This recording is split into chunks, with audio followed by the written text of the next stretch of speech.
Abdul Rahman Al-Sudais is famously known for his beautiful recitation of Holy Quran across the world.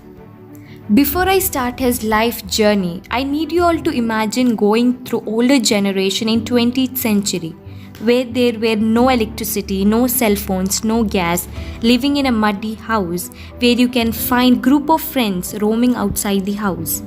This was the time when Al-Sudais came out of the womb at the year 1960 in Saudi Arabia.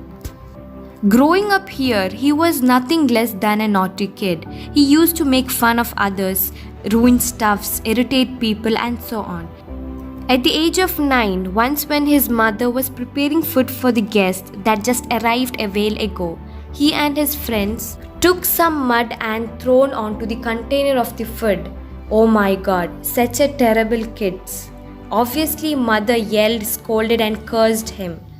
But the difference is, it wasn't like go to hell or don't come in front of me kind of curse, but instead she said, may Allah make you the Imam of Haram.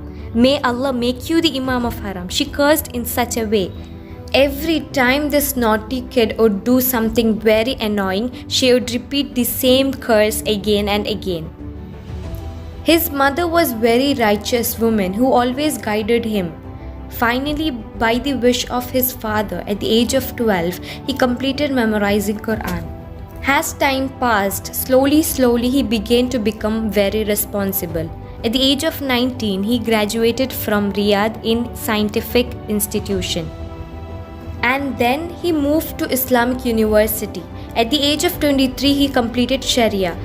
But miracle thing happened when he was just 24 years old, who was selected as an imam in the Grand Mosque and delivered his first ever ceremony.